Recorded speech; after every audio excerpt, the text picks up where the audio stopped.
Quem me conhece sabe que desde o início do meu canal eu fazia sugestões de álbuns e de músicas nos meus vídeos, né? Eu parei de fazer.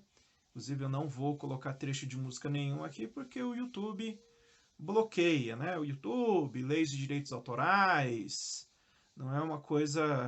Eu não sei de onde que vem necessariamente a culpa de que não permite fazer um uso dessas músicas. Que tá certo, né? O produto tem direito autoral, você não pode sair por aí pegando a propriedade intelectual dos outros e usando a seu bel prazer. Bem, e além de eu gostar da música e tê-las utilizado nos meus vídeos no passado, o pessoal sabe que eu coleciono disco. Inclusive no meu Instagram e no meu perfil do Facebook, né, eu sempre coloco uma seção de fotos que tem inclusive para a qual tem um desafio no grupo do WhatsApp do Fratereiras Coleções, que é o Arte de Capa, na qual nós fazemos fotos de capa, geralmente de discos, mas pode ser capa de disco, de livro ou de outra coisa. Nós fazemos a combinação da capa desses discos com bonecos, Transformers e assim por diante. Então o pessoal sabe que eu coleciono disco, né? Eu gosto muito do disco de vinil, gosto também de CD. Bom, e hoje eu vim aqui para falar o quê? Por que colecionar o vinil? Né? E o CD também. Eu acho música uma coisa muito importante.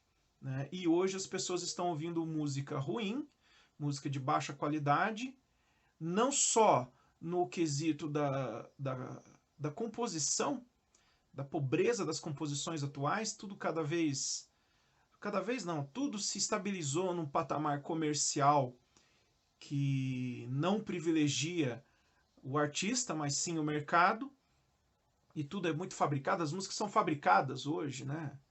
Desde muito tempo se sabe que existe técnica de produção de música, os grandes maestros, os grandes mestres sabiam quais eram as notas que criariam melodias pegajosas, quais são as palavras, depois no século XX se sabia muito bem quais eram as palavras que criavam bons refrões para vender. E hoje, mais do que nunca, o pessoal se utiliza dessas métricas e sistemas de produção de melodias, de produção de versos, para fazer música para vender. E essas músicas são descartáveis, né? Eu não quero aqui falar mal de nenhum compositor nem de um artista, mas você pega aí grandes sucessos do passado que evaporaram depois de alguns meses. Por exemplo, eu me lembro quando fez muito burburinho um funk da Jojo Todinho, Que Tiro Foi Esse? Essa música desapareceu. Então ela veio, fez sucesso, o pessoal ouviu, acabou. Ela não é mais ouvida, não se transforma num clássico. E colecionar música é legal quando você coleciona os clássicos. Colecionar disco de vinil é colecionar uma parte da história da cultura ocidental. Não que eu não ache que os músicos atuais, como eu citei a Jojo Todinho, eu tenho muito respeito pela pessoa dela, tá? Eu acho ela uma pessoa bacana, tá? Uma pessoa altruísta, uma pessoa inteligente.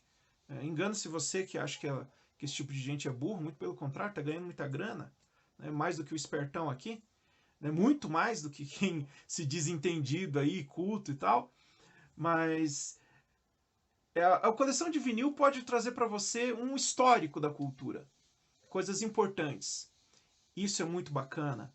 Você ter lá o primeiro disco quadrifônico na sua coleção. Eu não tenho disco quadrifônico, eu não tenho um aparelho quadrifônico. Você ter discos dos anos 60 e 70, que são as primeiras experimentações com determinado instrumento, com sintetizadores, com determinadas técnicas musicais, as primeiras óperas rock, isso tudo é muito legal. Eu acho muito legal ter isso na minha coleção. Sem contar a qualidade sonora. Tá? Além da qualidade cultural, artística, eu acho que tem a questão da qualidade sonora. Porque é o seguinte, quando o som é captado pelos equipamentos do estúdio, pelo microfone, o que o valha, ele passa por um sistema elétrico e ele vai para uma gravação master. Né? Para que essa gravação seja masterizada em um disco, ela passa por um tratamento de frequências. Não dá para colocar o som puro ali, ele vai ficar estridente. Não sei se vocês já tiveram a experiência de ouvir discos ao vivo, gravados direto da mesa de som.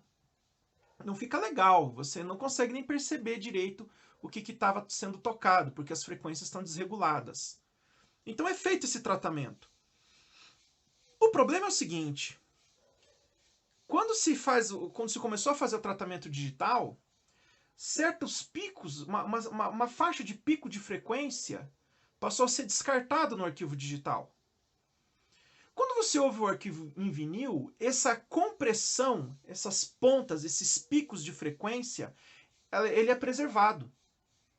Então, quando você ouve um disco de vinil, por exemplo, um disco de vinil de um álbum do Deep Purple gravava ao vivo no estúdio.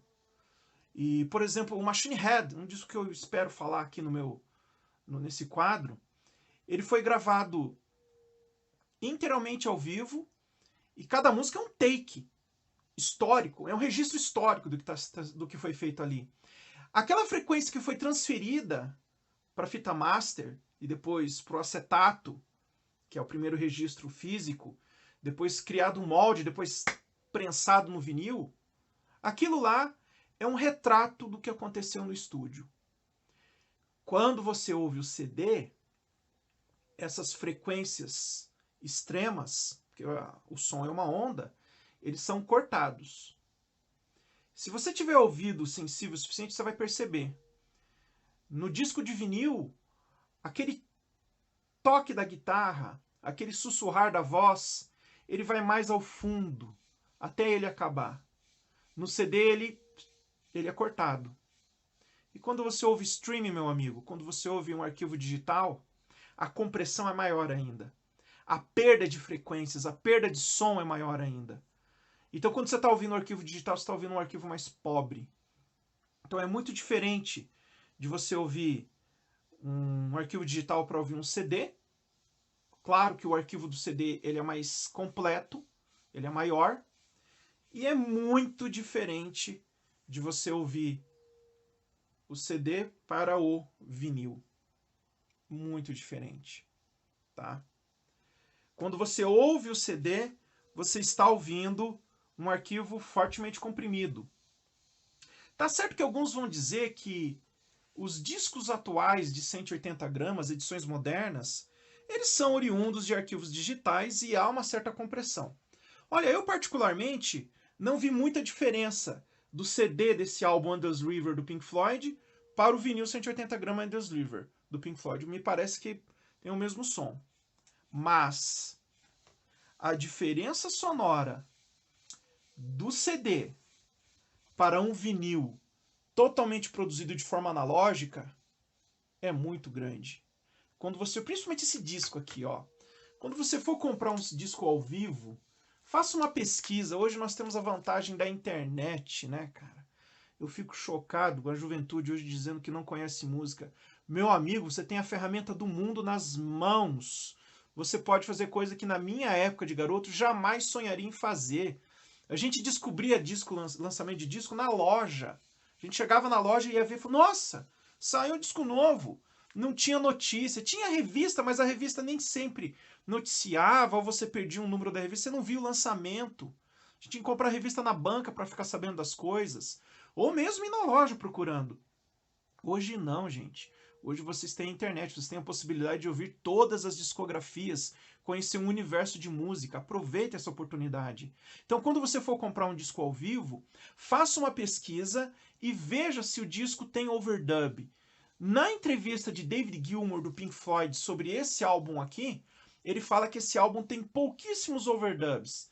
Tem um solo de guitarra que ele acrescentou, se não me engano, numa faixa, acho que é Money, uma outra coisinha, mas o que você está ouvindo aqui é uma fotografia, é uma impressão fiel do que aconteceu no palco lá nos anos 80, se não me engano foi em 87 que foi gravado esse show. Então é uma experiência única, é uma experiência mágica você ouvir o vinil. Por isso que eu coleciono vinil e eu dou tanto valor nos discos e também no CD. O CD também é legal, porque tem coisa que não adianta.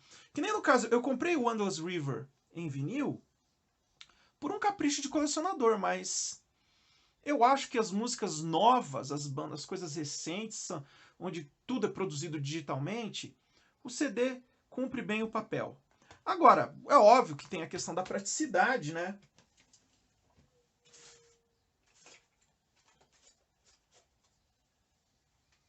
Tem a questão da praticidade. Você pode ouvir uma discografia inteira num cartão de memória, num pendrive. Obviamente que eu escuto música digital no carro, sem dúvida, não tem. Como é que eu vou fazer? Então, no meu carro eu tenho meus pendrives e tudo mais. Eu ainda não tenho o hábito de ouvir o streaming, o Spotify, essas coisas aí, né? Mas eu ouço rádio digital no celular, principalmente no café da manhã. Então não tem como você não ouvir música digital hoje.